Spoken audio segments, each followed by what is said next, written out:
and welcome here to TalkFCB, and welcome back to the channel tonight, guys, where Barca have gotten a massive win in La Liga. For me, this is the kind of game that can trip you up in a close title race, when points are so valuable at the top.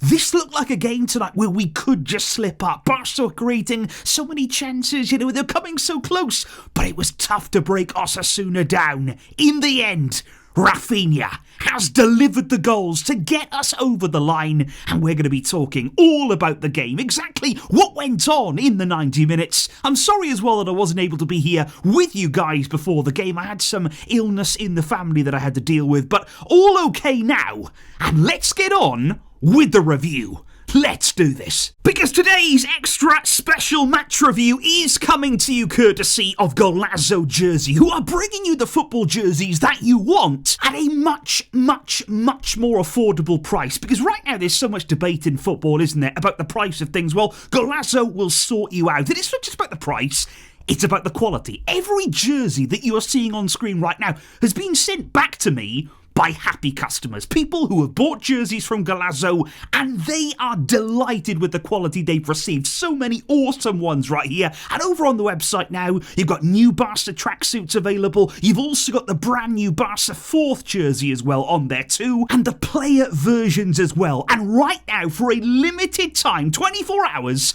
you can get 10% off your order. All you've got to do is use TalkFCB at checkout. That will get you your 10% discount, and follow the link below to go straight over to the website.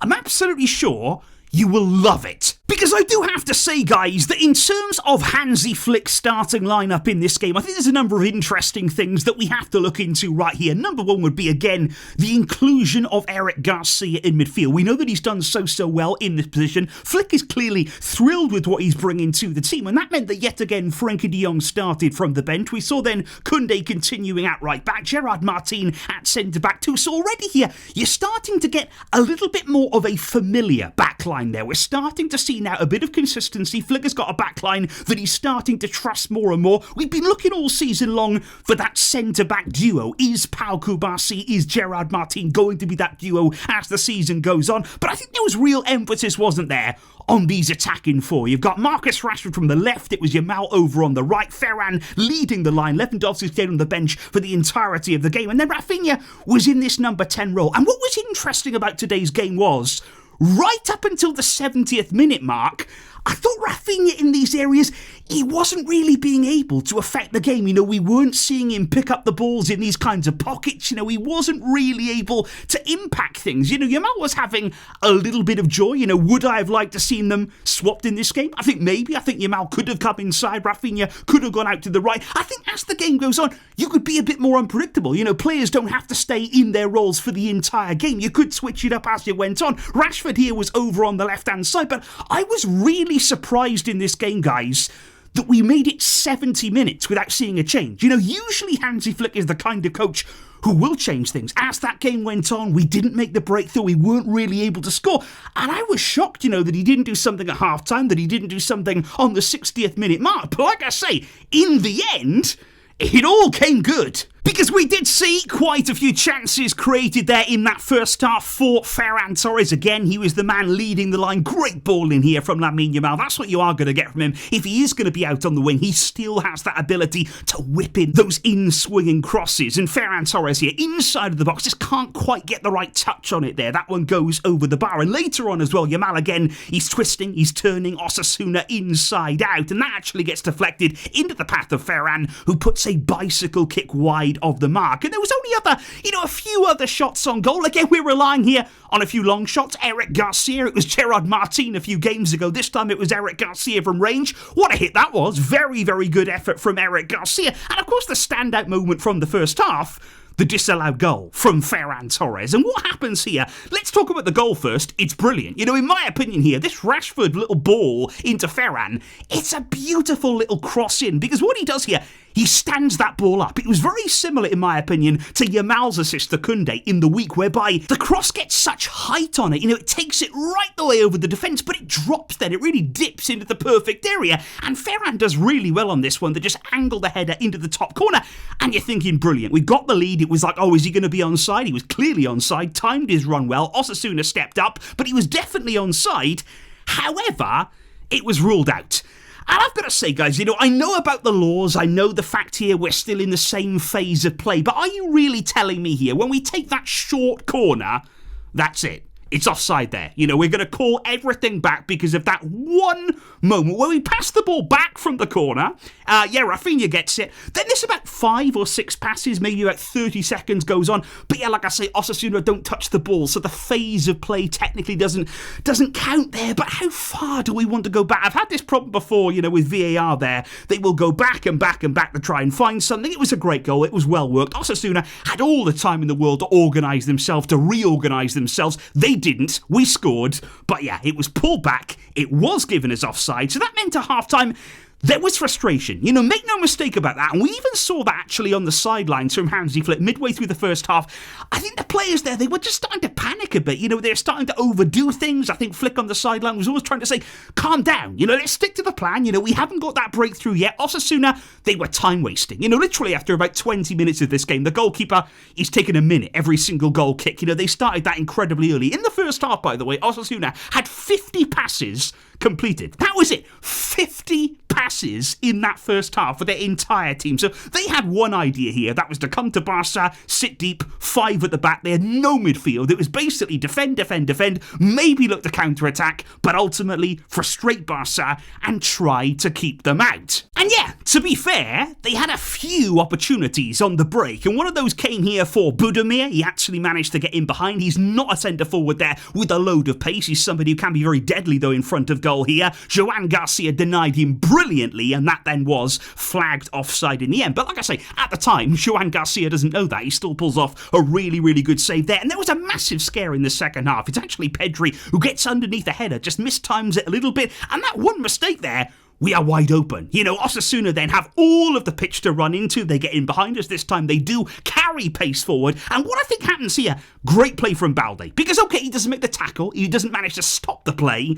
But he doesn't do anything stupid. He doesn't lunge in. He doesn't make a last man tackle. He doesn't get sent off. He thinks, okay, I can't stop this now, so I'm going to put the faith in my goalkeeper. And in the end, you know, they missed the target, so it doesn't matter anyway. But that was a bit of a surprise there, a bit of a shock moment for Osasuna. They could have scored from that moment. But then we were just waiting. Like I say, is Flick going to make a sub? You know, we had players on the bench. Lewandowski, Frankie de Jong was waiting to come on as well. Fermin Lopez, players who maybe could have changed the game a little bit. But Flick definitely stuck today with what he had out there. He had huge belief that these players, the frontline players, they would come good.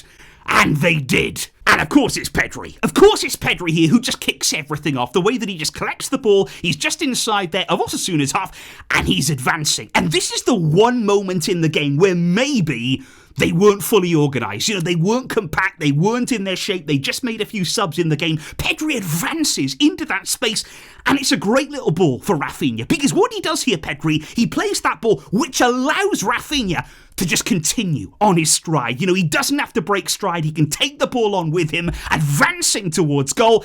And Raphinha is one of the only players in the team, in the Barca team, you know, I wish we had more of them, who in this position, he just hits it. He has absolutely no doubt in his mind. I'm within range of the goal. I've got an opening.